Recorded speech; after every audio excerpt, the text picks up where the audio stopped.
All right, and that was Wild Horses with Susan Boyle. And right now with me, I have Adrian Barnard from Wildhaven Wildlife Photography. Do you see the pattern we've got going here? Good morning, Adrian. Good morning. How are you? Very well, thank you. Good. We'd forgotten to test the mic this morning, but I think you're in loud and clear. Am I coming through loud and clear? You 1, are. 2, 1, 2, testing. Perfect. I love it. Like to do that on air, right? All right. All right, let's see. So now, for the listeners, if you've ever been out for a walk early in the morning and has spotted a bird, a deer, or even just a moment that made you stop and go, wow, my next guest right here is someone who lives for capturing exactly that. I'm joined today by Adrian Barnard, a self-taught wildlife photographer based in Suffolk, the person behind Wildhaven Wildlife Photography. Adrian spends his time documenting those fleeting, magical moments in nature and turning them into timeless images. And he also shares what he's learned through friendly, informal workshops for anyone who wants to learn. Adrian, welcome to the show. It's really lovely to have you with us here on Part Radio. Thank you. Karina's my number one fan now because she likes all my Instagram posts.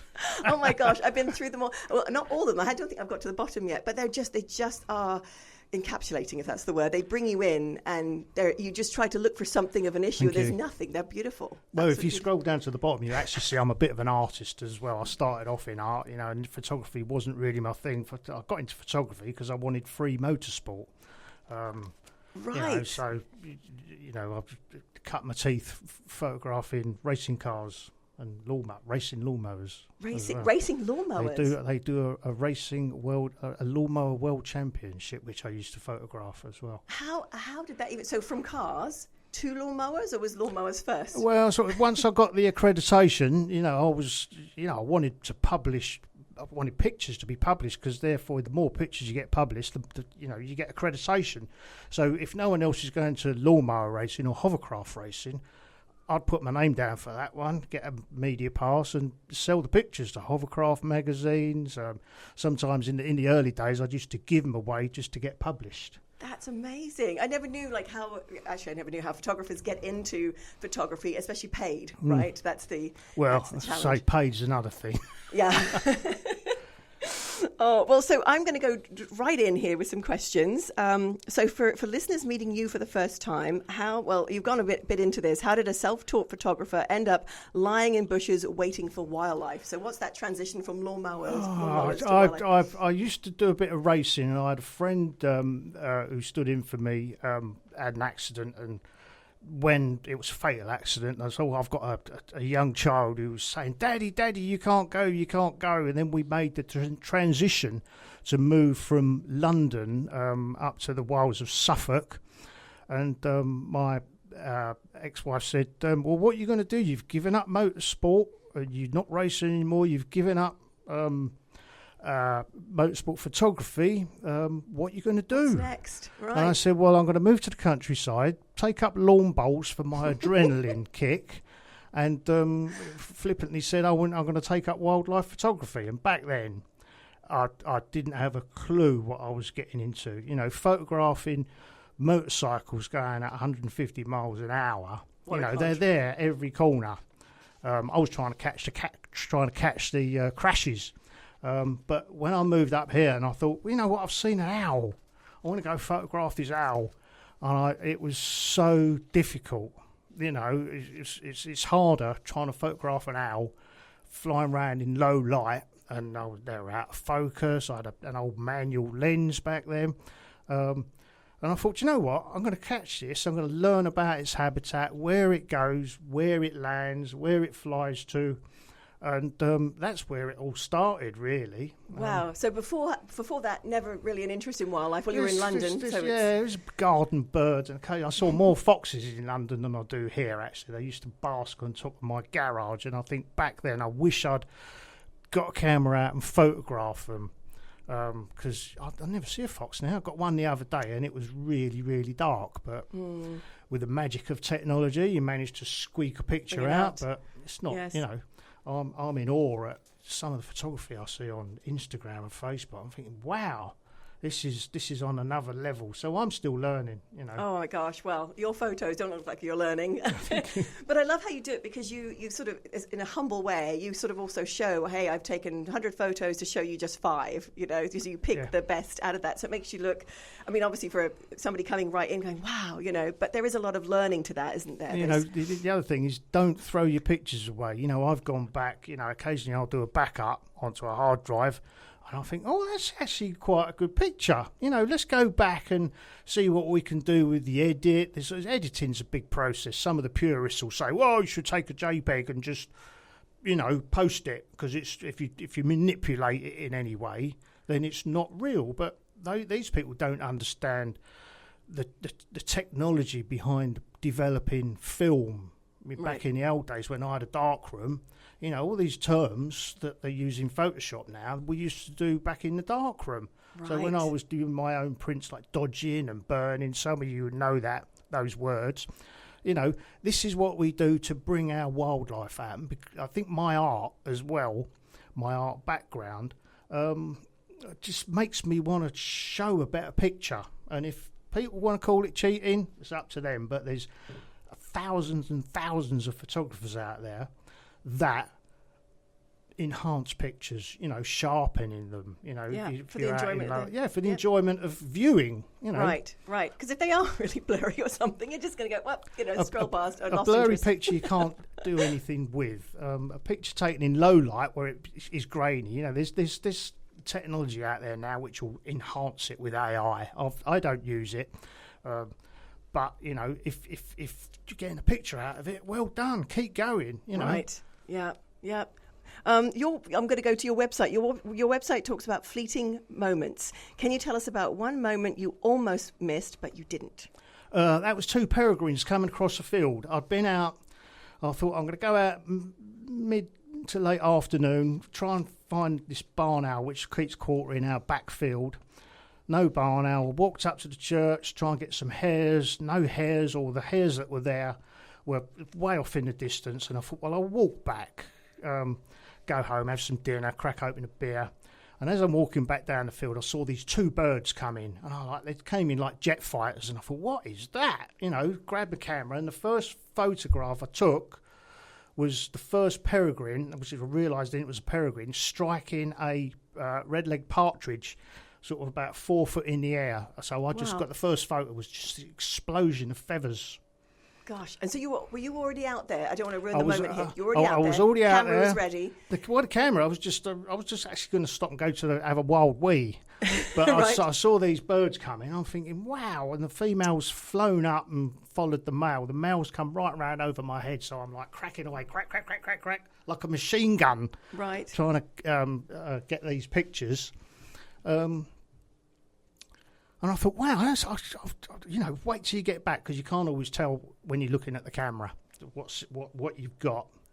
And the female flew off round to the other way, and they both joined up and flew off onto the horizon. I'm thinking, I can't believe that's just happened. You know, you have to be so on the ball sometimes. In tune. You know, what is that aim? You know, it's almost like going back to predicting crashes in motorsport. You want to get cars and motorcycles flying. So I'm always ready. And I thought, wow, got to get back, have a look at those, put my camera down, decided to have my wild wee in my field. And all of a sudden the barn owl's come out and he's flying over the hedge and he's flying up towards me. I'm going, nip that in the bud.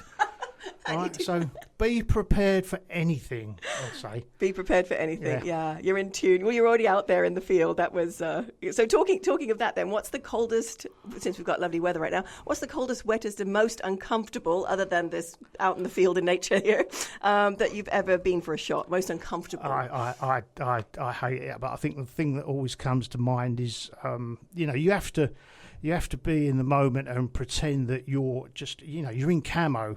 And you think, if you get closer, there was a hare in the field. And I thought, I can crawl out through the undergrowth, and it takes you longer to get in position than it does to actually take the photograph.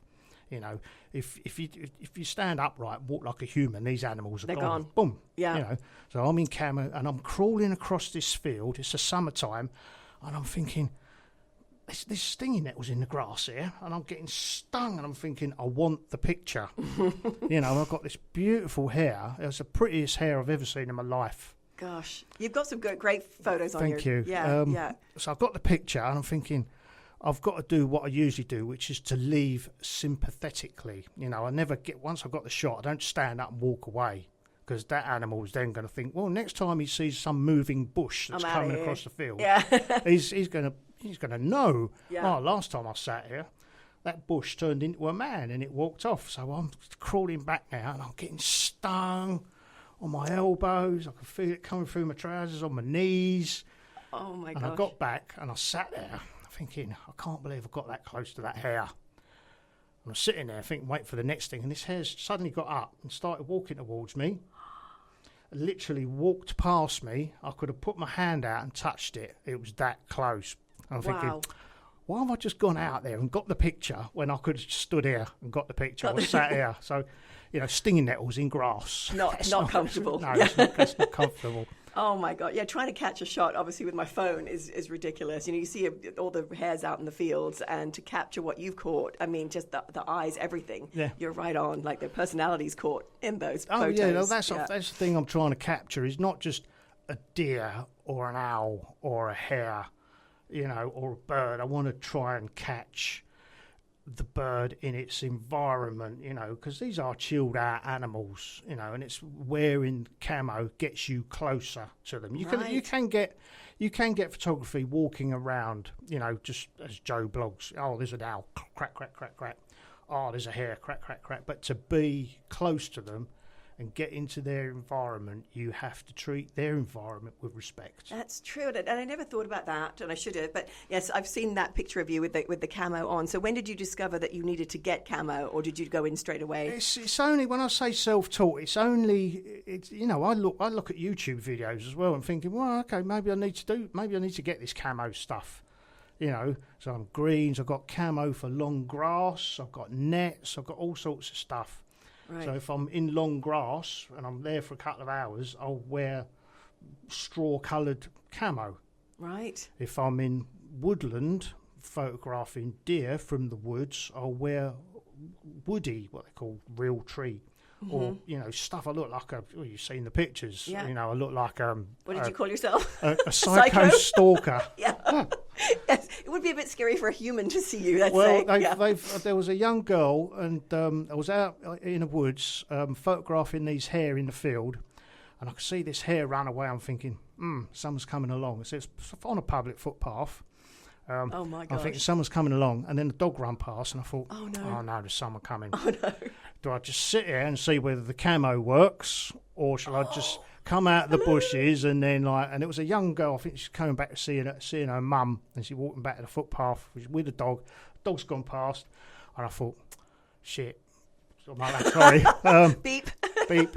And I took the camo off my eyes and then thought, no, I'll just wait here. And she was literally on her phone, just took one glance and recognised my eyes.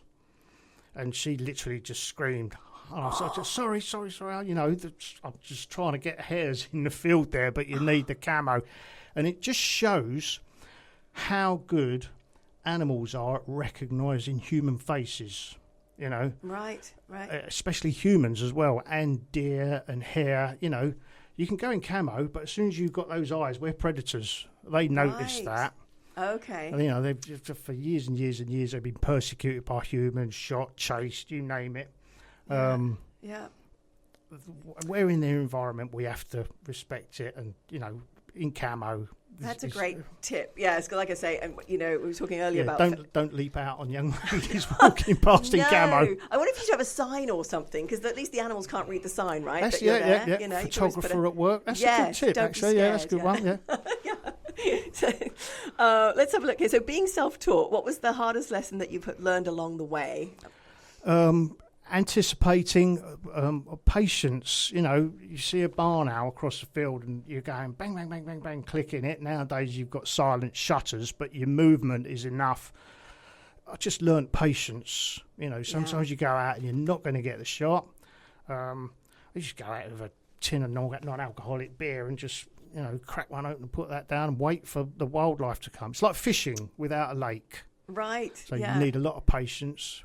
And then the anticipation of what you might actually discover, yeah, right? Yeah. So, and, if you go home without a picture, just think you've been in that environment, you've listened to the birds, you've seen the bees, you've seen flowers, you see little things like fungus growing out of old rotten tree stumps, and that's all there for you taking. Yes. Be in the moment, enjoy it. That's key. And we miss that a lot these days, don't we? We do. Yeah, we won't go on that saga. That's another whole... Let's see. Is there a mistake beginners make that you wish you could save them from? Patience. You need so much patience. That's what you said. Yeah. Okay. Yeah. Don't be disillusioned if you come home and your pictures are out of focus, or you get 20 pictures. I've come home, took 50 pictures and I've deleted them all. Something's not right. You got heat haze coming up. You get heat haze in the cold as well. So all that is detrimental to your pictures. You want to get the sharpest pictures, and sometimes they're not sharp, and you just throw them away. So be prepared to throw away lots of pictures, but don't throw them away until a couple of months later. Go back through them and think, well, actually, that's quite a good shot. It's a little bit out of focus, but with an edit, you can maybe save it and turn it into a picture. Don't give up. Don't give up. Okay, good tips. And workshops. Your workshops are described as friendly and informal. What can someone expect if they turn up having never picked up a camera before? Good cake. My partner makes really good cakes. She does cakes for my workshops. In fact, we're doing so many workshops now, I have to go and buy my cake, or she'll turn a cake up in 20 minutes. Oh, I've got a workshop today. Oh, let me bake you a cake. What can you learn? Well, you learn about the basics of photography, especially low light photography. You learn to, what is the priority here if you're in the field. Number one is your shutter speed, because if your shutter speed's slow, you get blurry pictures. No, that's great. I was going to have you keep going there while I make some adjustments over here. All right. All right, we're getting close here. So, So as far as the workshops, are there certain dates that you have your workshops that people can come along to? Or just look on the website. If there's a date available, message. It used to be a booking system, but I've changed that now because there's so many dates now that. Where I'm away or I can't do it, or I've got workshops booked, or people can't come. I have people coming from Devon and Cornwall and Burnley. Yeah, that's great. It is. It's a testament to what I can give. I'll get the Google reviews. I'm loving it. That's amazing. Just passing those skills over that I've learned the hard way. You still have to learn it. You don't think you're going to walk out the workshop and you're going to be able to do it. No. You've got to put in a lot of hard work, dedication. Wonderful. I'm going to do some quick fire for you now as we close. All right. Let's see. Early morning or golden sunset? Phone a friend, please. I don't mind. I don't like getting up in the morning, but sometimes, if you've got frost, those deer, and you know where, sometimes I get heads up where the deer are. They're sort of running around and they're skittish and they're bullish. You have to get up and go out. But evening times, I can just sit in the field. I've got a little chair, which I go into the back field. I've got a couple of hides. I've even got a wine rack in one of my hides. We'll all be scavenging now. Like, where does he go? Find his wine stash. That deer, I might add, the deer that you have on the on your Instagram with the breath coming out, or the nose air. Right. This is a hind I've been photographing for about 4 years, and she's actually come down and fed her offspring in me. I've sat with her in the back garden, literally 10 feet away. And I think she knows apparently they've got some sense that they can smell whether you're friendly or not.